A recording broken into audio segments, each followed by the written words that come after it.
Okay. Hello, welcome to another episode of Escaping Samsara podcast.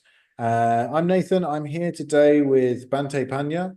Are you still called that, Bante, or have you changed your name since Uh, we last spoke? I'll call actually both because of both traditions, Bante Panna, and according to Mahayana, translated to Chinese is Jihui, which is also Bante Panna. Same. Ah, nice. Jihui. Panna meaning wisdom, right? Yeah, Yeah. yeah, And your birth name is Nathan, just like me. So, three yeah, names for you. That's not too bad. yeah. Um, Yeah. So, Bante, this is at least the second time, if not the third time you've been on the podcast. And I was keen to catch up with you because since we last spoke, you have Yeah. changed traditions. Well, maybe not traditions, but vehicles, let's say. You've gone from the Thai orange robe Theravada vehicle. Now you're Yeah. living in Vietnam. You've got the whole Mahayana thing going on. So I'm really keen to True. know like what that transition's been like for you. Well, I will say that the transition is, I thought it was something that was inevitable because I wanted to prolong the practice and be able to use the skill from both vehicles to approach the Dharma in America from two different lenses, so I could have um, let it be attractive to people in the West who maybe don't fit inside of the Theravadan shoe, but maybe they fit inside the mindset of a Mahayana approach. So I wanted to have two approaches to the vehicle of Buddhism so I can have the message of Buddhism spread to as many people as possible. And no one can use that as an excuse why the Dharma didn't appeal to them. I found out when I was being underneath the umbrella of Theravada, which was a dynamic, wonderful experience. My lucky bead, though. It was it really was a wonderful experience that I can't deny was part of my development. But for some people, it was so foreign. Um, it was difficult for them. It was really difficult for them to approach me when they saw me, approach me, or come near me, or ask questions because it was just so different. I mean, I'm wrapped up almost like a Jedi. People didn't Is know if this they should is say this in hi. orange robes or your brown robes you're talking about? Theravada robes Yeah. in America. It was very. I saw people starting to being pushed away from the Dharma instead of attract. And I wanted to be able to approach people in a way that they could understand. A lot of people who are in living in a state of self blame, self criticism, and they don't feel worthy, they'll see you as a religious icon or identity, but they're saying, I'm too filthy to even come up to you and speak. And it made me feel sad. It made me it made me feel bad. Like that's not what the Dharma is supposed to represent, to push people away. And I also, there's many reasons in doorways, but I also wanted to understand Buddhism from the approach of metta, compassion, and their forward motion to outwardly go out to help everyone before they were served. They're always looking for a reason. Mahayana Buddhists that I have come in contact with, they are always looking for a reason to jump to help people. Where I think that the Theravadan approach was a little more, um, they were in a way not so forward. if they're more reclusive, and I think they're more dependent on the lay community than the Mahayana was. They're a little more dependent. They want you to do certain things for them, take them places, or um, I think they're a little more stricter. And it's very hard to apply that approach in America. Driving or money or, many other aspects about eating or where someone should eat or they should sit higher than you or lower than you. And it's kind of hard to do it with your mother or your father. If your mom gives you something to eat and then she touches your plate, then you have to tell, you have to reservice the plate or you have to retouch the. So these things, I thought it was some of the Vinaya rules. I mean, I understand them, I get it, but I think it's a more of a hindrance than it was actually spreading the word of the Buddha, Lord, love, compassion, mercy, kindness, and development of your moral consciousness. So after I took on the Mahayana approach, people were more open to that because obviously we're used to kung fu movies. So they kind of saw me as something, as an icon that was connected to Buddhism, but a very very skewed version of Buddha, the big fat guy with a shirt off. But still, that was better than being looked at as some tall, strange guy with a cloak on that, you know, they don't know what's underneath the cloak. They thought I was crazy. They thought I was just like a person. Maybe I'm naked underneath. Yeah, that's a good, like a really like good explanation, and I love how that sort of connected to how you're serving the community, as opposed to some kind of philosophical thing. Not that there's like anything wrong with like doing some philosophical pondering about the different vehicles and stuff, but I like how that's sort of very entrenched in your community service. So what's your living situation right now? Because I know you're in Vietnam, but you're talking about, your service in America. So like what's your schedule? Are you spending some time there and some time in Vietnam? Are you part of a Sangha, or do you have like Yes, a Vietnamese master, or what's going on there? I do. After I took ordination, or acceptance of this order in Taiwan, I moved back to Vietnam, because I used to live here before. It's very familiar. It's the same order, and it was just familiar for me to go ahead and move about without so much complexities. I was finding it difficult to speak Chinese. I already knew a little bit of Vietnamese, so it was a little bit more because of the ease and access of opportunity than it was in Taiwan. And I got hooked in with a nice temple with a master that was ready and willing to accept me come back, and or to welcome me into the Sangha. Very simple. And yeah, and from there it's been really good. I've written about 4 books and do a lot of charity. I became pretty popular with the Sangha, with love and compassion. And to be honest with you, it was really felt good because my first Mahayana experience obviously was here in Vietnam, and it was phenomenal. I've never seen people that were so willing to help and be kind for me and didn't want anything back. It was the craziest thing ever. I've never felt so much just love for the sake of love. So it left an impression on me to come back to Vietnam, and now here I am. So yeah, that's the gist of the program. I still practice. I just try to widen my mind as far as the practice is concerned.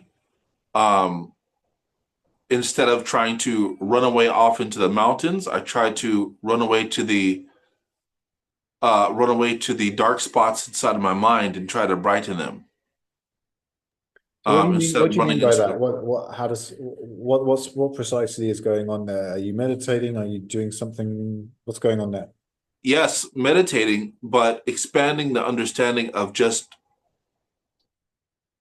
present moment awareness. Um, I will say that my meditation has not been as um, traditional as the Theravadan approach for sure. But that's, that's not a school of thoughts problem. That's just because, you know, situations and conditions. Um, but the difference is um, the present moment awareness that I'm trying to gather is all the time, ever aware, whether it's meditating, whether it's sitting and painting, whether it's pouring tea, whether it's serving the Sangha. These things are the things that develop your concentration and mindfulness in the present moment that makes you be ready for rapture at any moment instead of just being mindless outside of formal meditation and mindful in meditation.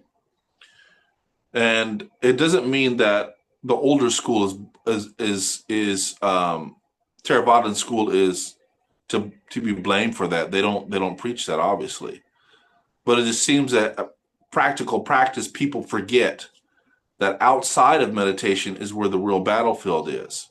So Mahayana practice is more about that. The present moment while you're working, you can become enlightened at any moment.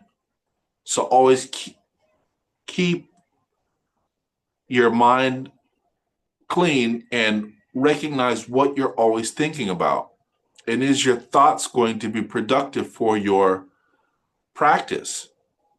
What are you thinking about that's stopping you from being enlightened at that moment? What are you engaged in? What are you doing? What are you thinking? What repetitious thoughts do you have that tell you you're not worthy to be um, enlightened at that moment? Why are you holding it for? If it is something that is not helping your long term happiness, your long term longevity or happiness, why are you holding on to it for?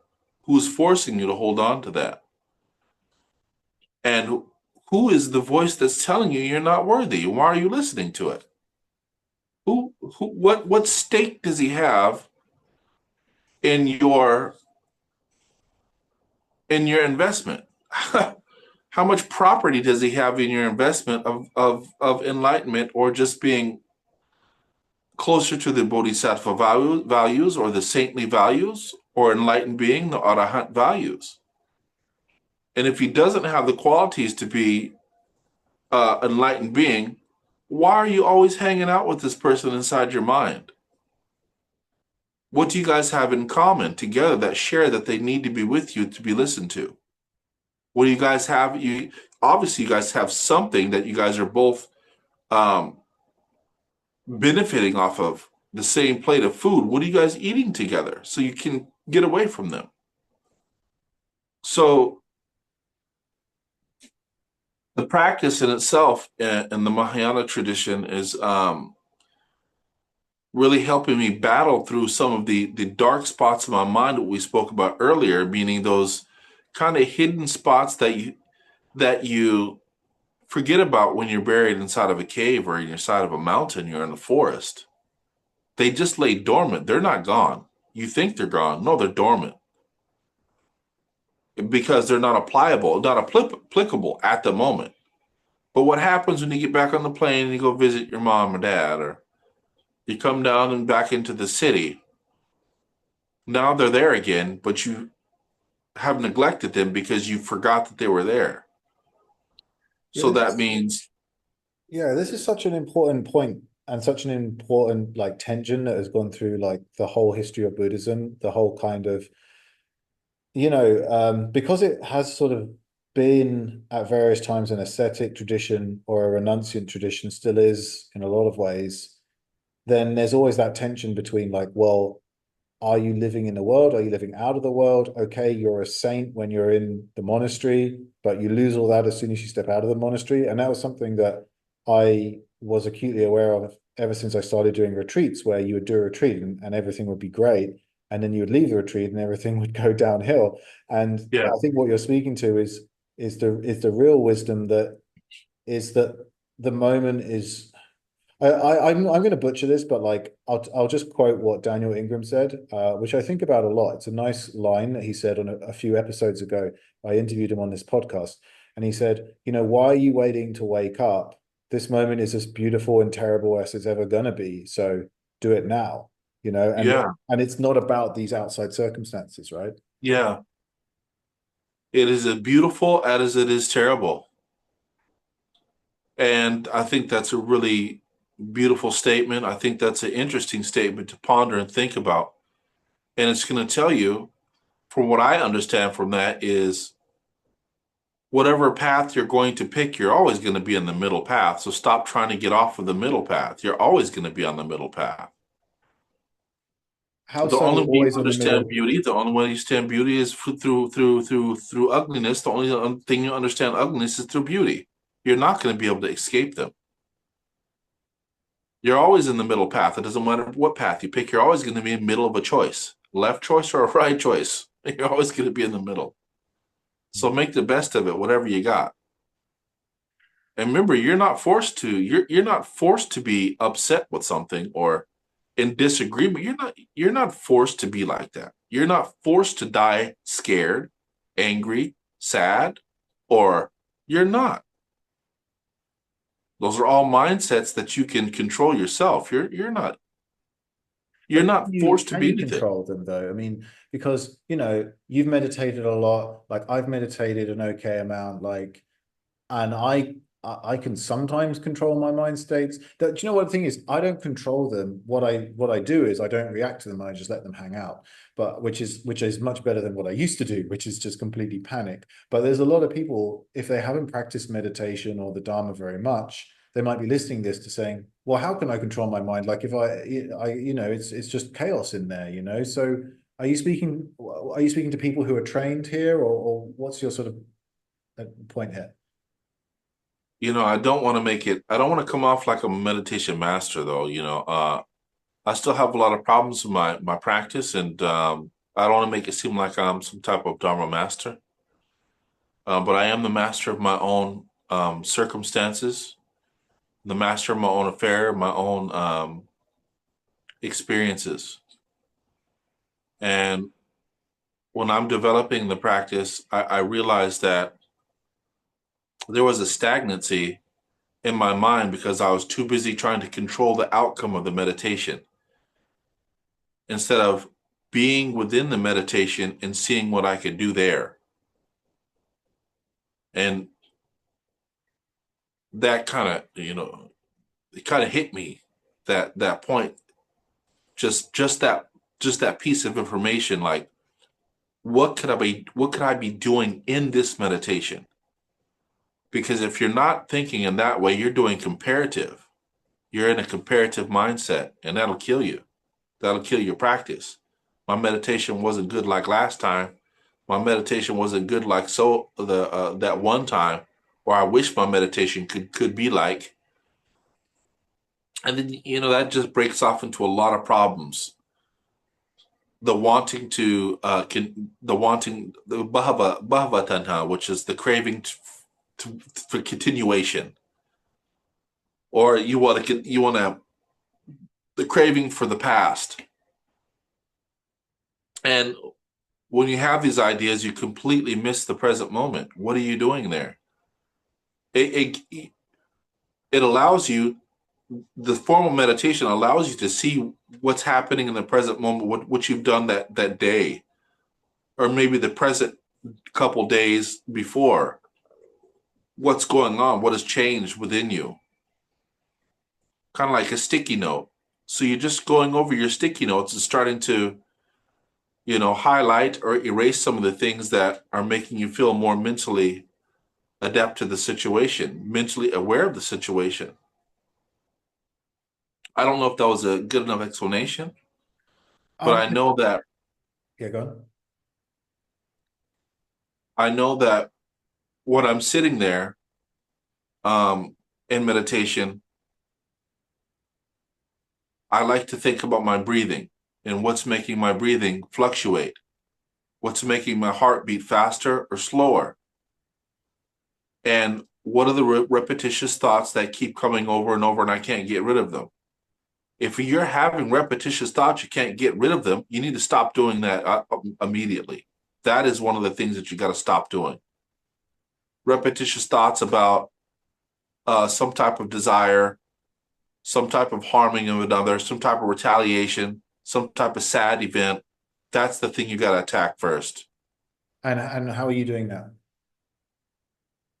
Depending on what that is. Depending on what that is. Say, for example, I used to have so many thoughts about missing my mom. I'm far away. I'm on the other side of the world. And I keep having thoughts in meditation about my mom, my mom, my mom. Call her. Call her. That's what you need to do. And have not a basic, hey, mom, how you doing? I just picked up a book. I just ate some food. Okay, see you later. Call her and tell her how you really feel. And that will get rid of a lot of those problems inside your mind. Air quote, like, for example, I'm just using that as an example. Or, for example, maybe you were having uh, moments where you feel intense sadness. So you kind of have to not look at what happened, but when it first happened. And did you let it go from childhood? A lot of, I think, the trauma that we have as meditators who be alone for a while and be on our own are unfinished traumatic experiences from our childhood. Did you ever have a psychotherapy? No, not as far as like a real psychotherapy, but I've had some pretty psychotic thoughts. Yeah. Because I mean, it sounds like you're doing some therapeutic work right here. Yeah. I guess I will say that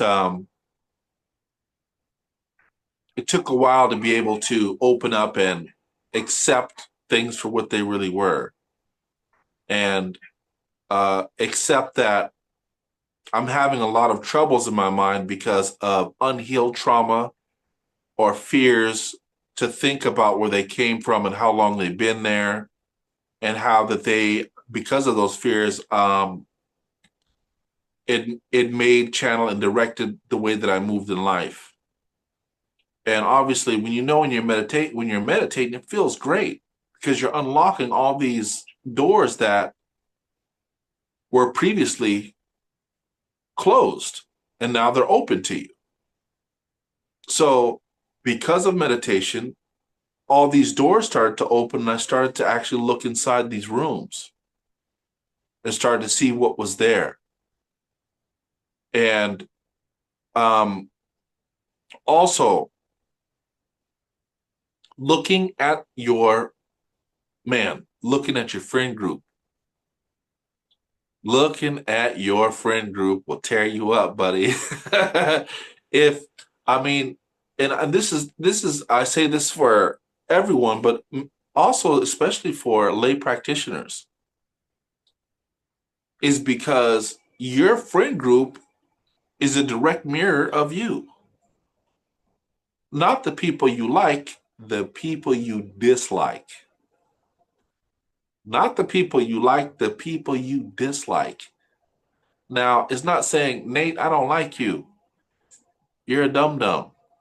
All right. Take yourself out of that position of whatever beef we have and say, now look at Nate and look at each other and what do we have in common? Because you are a reflection of me. Something about you I don't like is a reflective something about myself I don't like. So I started to take myself out and look at we both like yoga. We both like smoothies on the beach. We both like to have beards. Example. So I started to look at that and be like, well, what is the cause of friction? Probably because Nate holds up a mirror and I hold the window. Where I look through the window, I only see Nate. When you hold up a mirror, I see myself, and I don't hold myself high. So we have friction with each other. So that is one thing I thought is something we don't really think about is our peer groups and how much they affect you and affect us. I mean, that's important. I mean, like the Buddha said, friendship is the whole of the spiritual Whole path. religion, it's whole of the Yeah, spiritual path. yeah. I mean, it's so important, but it is hard to do sometimes. I mean, if you're like living in certain circumstances, that's why this podcast I enjoy doing it because it allows me to connect with people. But yeah, having that sangha or traveling to go to a sangha, if you don't have that. So I'm going to Bodh Gaya for the second time in a few weeks. Totally looking forward to that. Yeah, like it's just a way to be with Buddhists from all over the world and feel that community. It's just incredible, you know. Yeah, And that can keep me going for a few months. You yeah, know, I don't know. I think it's important. But let me ask you about a little bit more. This is kind of more of a technical question, but when you were ordained, I assume you took the Bodhisattva vow. Is that something you did as part of it? yeah, Okay, so yeah, this is something that's always freaked me out because I hear the Bodhisattva vow, and it's like, I want to liberate all beings in samsara, etc. And I'm like, look, man, look, I'm going to be 100% honest, right? This isn't what goes through my head. I'm like, dude, like, I am down for helping other beings. I would love to help other beings. Do I want to spend 10 million years doing just that? I don't know. I don't know. Maybe I can get out a little bit earlier. See, there's this little bit of selfishness comes in. You know, it's the amount of time you have to do it as a bodhisattva that sort of freaks me out a little bit. What am yeah. I getting wrong Because, oh yeah, I definitely, yeah, you're preaching to the choir with that one. You know, I think that's a little idealistic. Like, if we're looking at it from our human existence, right? At the moment, it seems very idealistic and like, yeah, right, buddy, get over it. Like, yeah, sure, sure, you're right. To be able to live so many years and eons and thousands of years in service to humanity and mankind, or to service of all sentient beings to help them out of suffering. How many eons have we already been here? We have no idea, though. So to have 1,001, 1 day, 2 day, 2 million, 5 million, 10,000 should be nothing because we don't even know how long we've been here in a mind or the essence of consciousness. We don't know how long we've been here. You've had deja vu, so have I. We have dreams. Are those real dreams or they're cognitive experiences from past that we don't know about, that we don't know how to put together inside of our mind to get the timeline right? So how long have we been here? We have no idea. How many skins have we changed? We have no idea. So to make a vow like something like that is it's terrifying for the ego, but it's nothing for the awareness. It's just the ego that has a problem, not pure minded consciousness. The ego is something we shouldn't be listening to because the ego is nothing but a big ball of fear and greed and want. That is all it is. The ego is saying, do you really want to go exercise and get some of that fat off? And I'm like, I should be doing that. My conscience is like, I should be going to exercise. My ego is like, yeah, but ice cream is really yummy. you know? So the ego is always in fear of doing something um, that is going to make it lose power over your right and will to do what is moral, what is right, which is moving you closer to Buddhahood. So I start to realize more about that ego when I started to give up, um, when I started to give up trying to listen to it. It doesn't make much sense. It causes a lot of fighting. It causes a lot of arguments. It causes a lot of self-doubt. Um, I don't want to make it seem like, I'm just some kind of mystical being. I'm definitely not. I have my vices. But when I hear things like that, especially like that, the Bodhisattva vow, you stay here, you're supposed to help all living beings, or ultimately I need to be a vegetarian for the rest of my life, and or I need to be a vegan for the rest of my life, and some of these strange kind of vows that are not present in the Theravadan school. Um, I don't. I try not to see them through an egotistical approach, because they're not coming there for your ego. They're coming there to help you see through the ego to realize sunyata, which is emptiness. Your ego is empty. It just thinks it's something. And every time you feed the ego, you become more powerless. Your ego is the thing that is helping you stay stuck. It never helps. Ego never helps in the world of spirituality. It does help in the corporate world. It helps in the working world. It helps when you're investing in things like the stock market. It has nothing to do with the spiritual world. Very little. So I think it's a balancing act most of the time. It's just a big balancing act of how to, what member of the committee of your mind needs to be listened to, and what others need to be ignored. Yeah, like so. I mean, I get that, and it's a great answer. Because in yeah, from the perspective of awareness, there is no time, there is no you, right? And like you say, there's no real beginning or no end. So doing something for a long period of time doesn't actually make any sense. So that's Yeah. fair. But then, so then what are the arahants on about then? Like, so the arahants are like, hey, we're going to do this path. And so, yeah, where does, in that frame of reference you just painted, like, where do you understand arahants and the arahant path to sit? Well, the Arahant path is a bit different. They are saying that I will not break my silence until I become free from suffering, free from the kilesa, free from the defilements, and become enlightened, or become uh, awakened. And that is the other side of, it's like a left and right side of the body, the left shoe and the right shoe. You're still connected to the same body.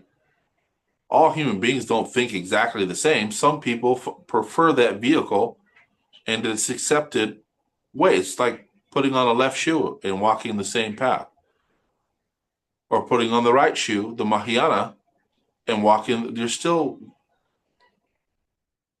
the same vehicle. It's just a different approach of how to apply the same practice. There are some, I think there's some differences, but they're not differences that split them away from the body of the Dharma. Yeah, I think Yeah, that's true. Yeah, go on. the Arahat path was, I understood it clearly. How am I going to help somebody else if I can't even help myself? But I also understand the Mahayana way. Even though I might not be physically able to help myself, I still have the means to be able to help somebody else verbally or financially, or I can tell them, this is what you do. I haven't got there, but hey, I'll give you the resources you needed. Maybe you'll get there before I do. So for me, that's how I understood it. Hey, I'm working on myself right now. Let me find out the ins and outs. And as soon as I get there, I'll get back to you and tell you what you need to avoid so you can get straight to the point. So that's how it is. There's no like pitting one against the other. It depends on how your mind is working. It depends on how you are digesting and understanding your own practice and where you need to be within your own practice. How does your mind work? You might live in a type of environment or system or style or approach where the Arahant path is more easier for you to digest the practice of the Dharma as opposed to the other. Or you might be like, well, you know what? I might not be the best, but I'm going to give it a try to help as many people as I can, doing merit, giving charity, doing whatever I can, and still practice. And maybe from the deeds that I've done, it will show me the ultimate bliss of metta, love and kindness. It'll open me up to bliss and harmony, and also bring others with me. Yeah, and like when it comes to the path of personal purification, which might be a way to sort of characterize the Arahant path. I mean, let's not forget that like on a subtle level, like having very pure beings in the world, even if they're not like out there like in tough situations, like giving out food parcels or whatever, even if they're just sitting in a monastery receiving visitors, you have like Yeah, no idea on what subtle level they're having an incredible impact. And from, yeah, my, you've been in Thailand. I've spent a lot of time in Thailand. You meet these monks who are yeah, just very highly realized, and they don't seem to be doing much other than sitting around and having tea with people, right? But there's something about them, and their mere existence is such a benefit, and it's hard to sort of put your finger on it, but I do believe that. yeah. I've seen, sorry about that. I've seen some of these monks that you wouldn't, I'm sure he was an enlightened person, I'm pretty sure he was an enlightened person, but you wouldn't notice. He just does his basic work and he sweeps but when you get in his presence, there's just such a calmness when you get into their presence. I don't even care what language you spoke. As soon as you sat next to him, you're just like, whoa, that's a heavy aura. You can feel his practice. And I'm going to tell you that for sure. I can feel their practice.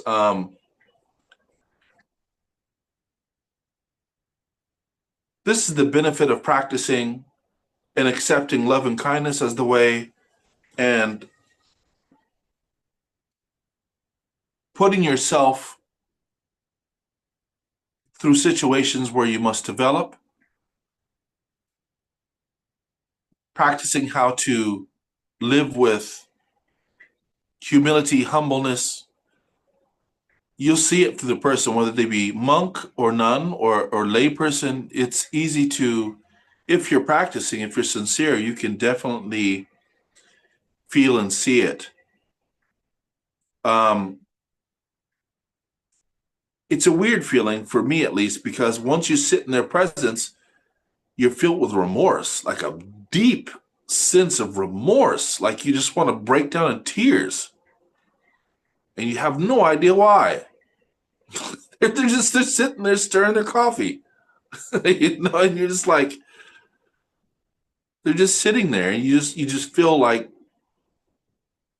you just feel with a great sense of remorse. It's the strangest thing ever. Um, So why do you think you were filled with remorse specifically? I mean, is that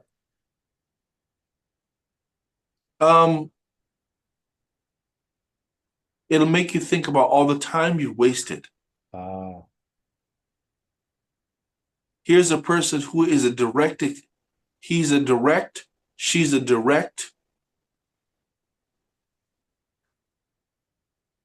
um, experience. She's a direct physical manifestation of what you're trying to do. And I'm out there dinking around, playing around, doing X, Y, and Z. And they have that, what you were looking for, what you were trying to assemble. I've got these attachments, and all I needed to do was get rid of them. And I could have, not saying that I want to be them, but the radiance that the radiance that they radiate, you're like, wow, good job playing around in the world, dinking around, not waking up, being around BS people, playing games, trying to be something when they were sitting there trying to be nothing. And then you start to see how far your path is off of what your trajectory was for you being on the path in the first place. I mean, this is true, right? And it's really nice you're sharing that because I think it's an experience people have. This is quite common in like Buddhist experience where it's they call it, I guess, the holy messenger, although that's probably a rubbish translation. But it's like what the Buddha went through when he saw the holy man. He was like, he had that experience of like, oh, I recognize that that's valuable. So the fact that you're Yeah. recognizing it's so valuable on such a deep level is already like a beautiful thing because there are people who walk past a monk and be like, well, he looks weird, and then just move on, right? Yeah. So there's a lot of like merit there, I think. I can't remember the Pali word. It's like, I can't remember the Pali word, but it's like a direct, like, awakening experience. And I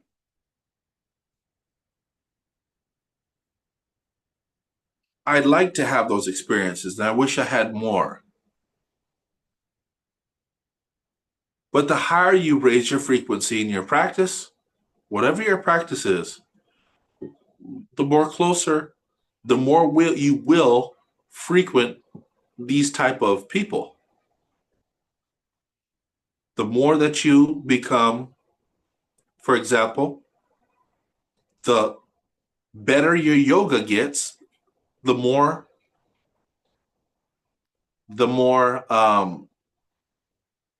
interesting yogis you will meet on the path. Since you're already doing what most can't, you're going to be starting to look for other people that can teach you different things.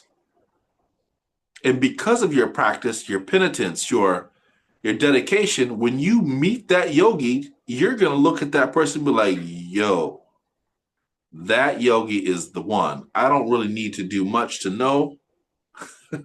That's the real yogi right there. So it's the same thing with your meditation, your practice, and mindfulness. You be able to see because of the radiant light that they carry, and that will re-wick your candle that is almost burning out. That will add more fuel, add more wax, and make your flame burn more efficient with positive fuel, positive, um, positive petroleum.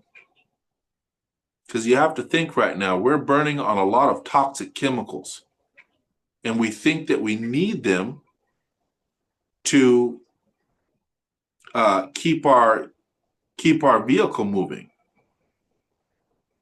But what we are digesting in our lives are a lot of toxic chemicals that act as if they are positive or efficient fuel for us to keep going on. But later on, we find out you burn out. Your vehicle starts to get destroyed. And I guess I could say that meaning because have a lot of attachments and we're reacting to things that probably don't need a response, It's giving us what? High blood pressure. It's giving us migraines. It's giving us irritations. We blow up on each other.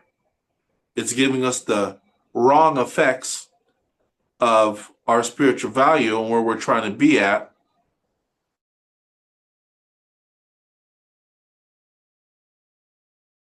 Knowledgeable. We're not nutrition wise. We want our cake and we want to eat it too, which is a funny little common saying. We want our cake and we want to eat it as well. No, if you want your cake, you're going to eat it, and when you eat it, it's gone. You can't want and have at the same time. I guess what I'm trying to say is,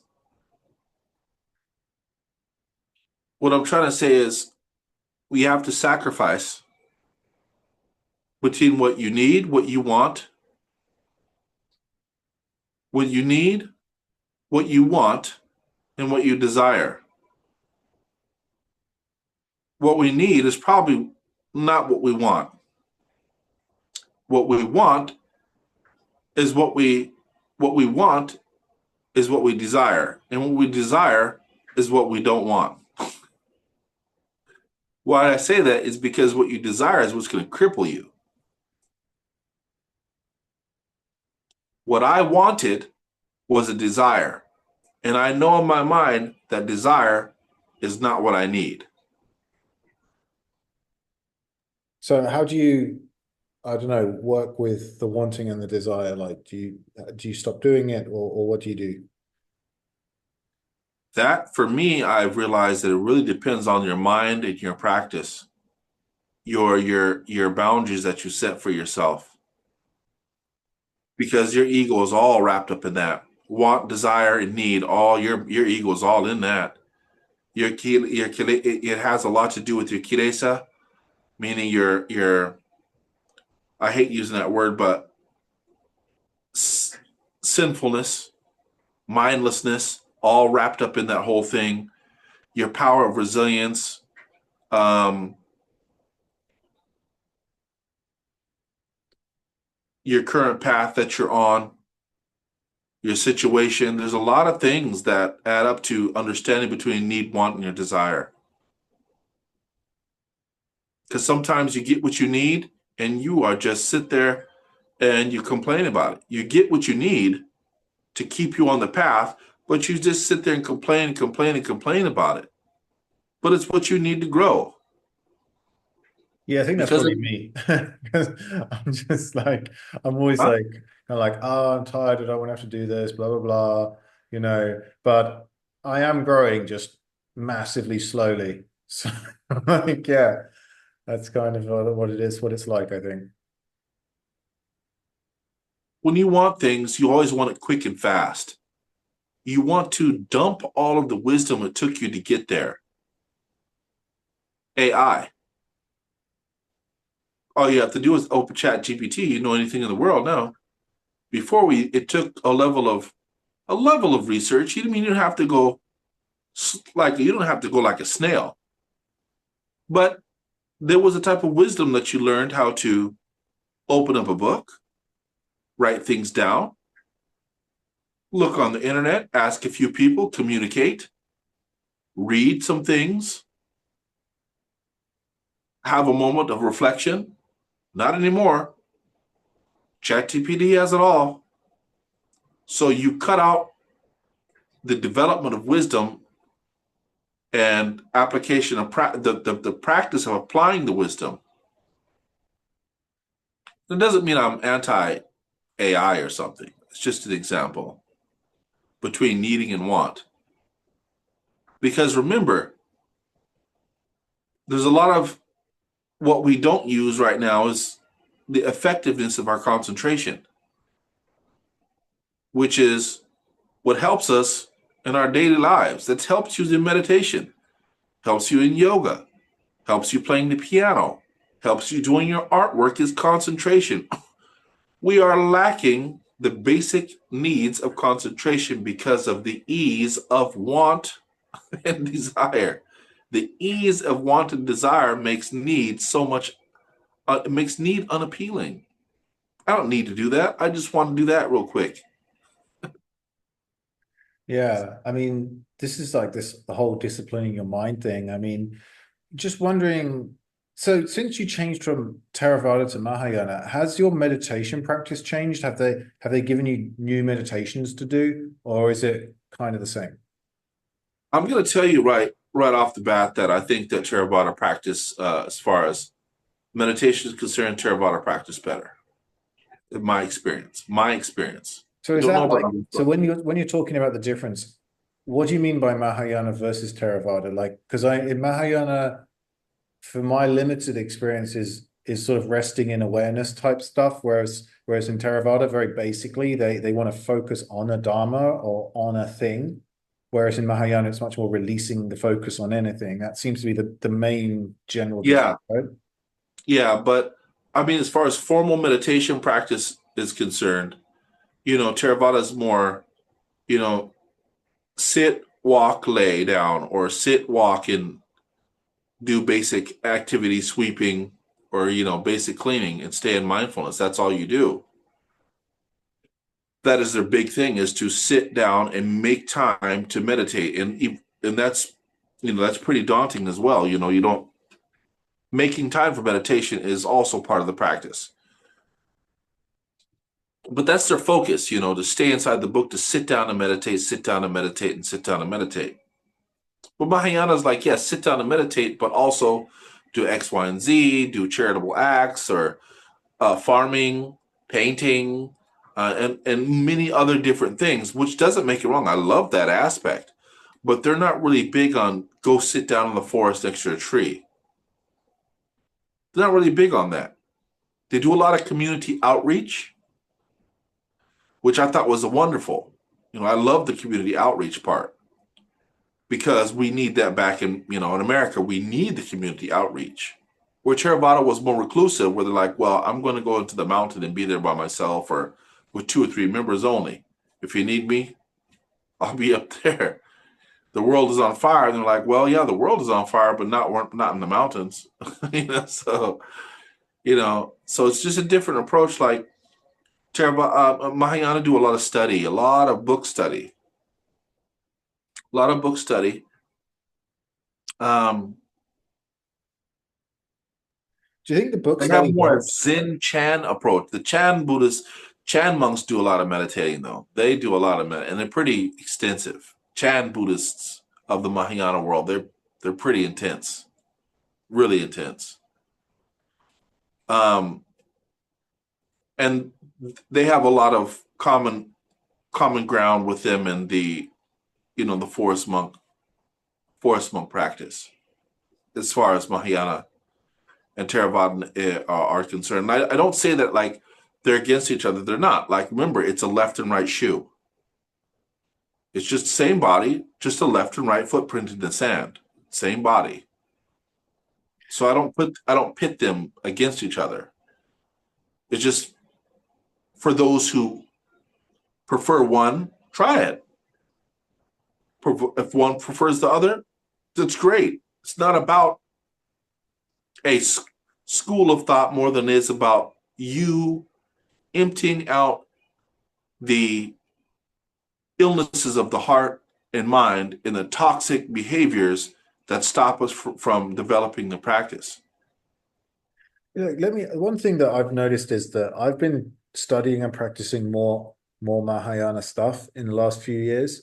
Um, and the thing that keeps me coming back to Mahayana practices, apart from, the merit and the parami, to be honest, like I got a lot of that from Theravada, and I know they take Yeah. it to another level in Mahayana. But the thing that I'm really interested in Mahayana is this way of meditating where you're not focusing on any one thing and you're Mm-hmm. resting in awareness, and then you're actually, looking at awareness and trying to figure out or at least inquire what is it that's aware, right? Where's awareness coming from, right? Where's any of this coming from? Where's it going when it disappears? And this way of doing insight vipassana has Yeah. just been like really eye-opening for me, because having done Theravada for such a long time, you know, Theravada's meditation is brilliant, but I just love the directness, and that's the whole point. with some of the Yeah, Mahayana and more Vajrayana stuff is, yeah. well, when I say Vajrayana, I mean like Dzogchen or something, where they're just cutting through. They're like, okay, forget your breath, all that stuff. What is aware right now? What is aware? And you just keep on doing that. And I find that such an incisive technique that, and to be honest, there are Theravada monks I know, like quite a lot of them that'll be sitting doing that technique themselves. Do you know what I mean? And for me, it's Yeah. just about what is effective, right? I have limited time. I'm a layperson. I can't be like poncing around doing all this random stuff. I need the most effective thing. And that's what keeps me coming. I still do Theravada meditations. I think they're great. Oh, But yeah. this aspect of the Mahayana and later traditions is like this cutting through to direct awareness. I think that's just so valuable. I really like that. Yeah. The direct awareness. See, the thing is, what I really love about the practice is that it's so versatile. And because we are globetrotters, you need to have a versatile approach to your mindfulness because every setting that we step foot on is always different. You could be on a train, you could be in a forest, you could be at the lake, you could be in a hurricane, you could be in an earthquake. You all need different styles and approaches to your practice to help you calm down, or you absorb so much of the world, it will tear you apart. So learning how to observe and understand how to apply the practice as it helps you, this is awesome. And I like that. Mahayana is helping me understand that value of learning how to approach what practice is beneficial for you so you can calm down and not be so reactive. So that is something that I've been learning so far. I haven't delved too deep into um, Vajrayana practice. It's very expansive. And I kind of wanted to dedicate this time to Mahayana Pure Land practices until I'm got that underneath my belt and move forward towards Vajrayana practices. If I'm blessed and divine with the time to, time of life to experience in that, then that's great. But yeah, Vajrayana is very extensive. Yeah, I Well, no, mean, I yeah, would don't use that term lightly. It's just that I've been studying Dzogchen a little bit. That's all I yeah, mean yeah, by yeah, that. yeah, yeah, Yeah. To be fair though, I have been doing a little bit of Chenrezig practice after my yeah, pranayama. And that has been weirdly good. Because I metta, like yourself, has been a central practice for a while. I love metta and compassion and all that stuff. But doing it in the Chenrezig style, every single time I open my eyes, they're wet from like tears, yeah, right? Which hasn't really happened in before. And I'm like, yeah. okay, wow, there's definitely something here, you know. I wish I could know more, maybe one day, the karmic conditions will be there for someone to come and like, do more with me on that. But for now, I've just got Yeah. my little version of it and it seems to be working, so I do it. Mm. Yeah. But yeah, like we don't have much time left, but I did want to cover what you're up to in America because you talk about America a lot. So like when you go there, Yeah. what are you up to? What are Well, you I doing there? opened up a nonprofit organization to try to establish a center for Dharma outreach. It is called the Bodhisattva Society, bodhisattvasociety.org. It is my own organization that I opened up. It's a nonprofit. And I'm trying to build that so therefore I could have a center where we could get together and learn how to train, practice, and do community outreach. It's going kind of slow,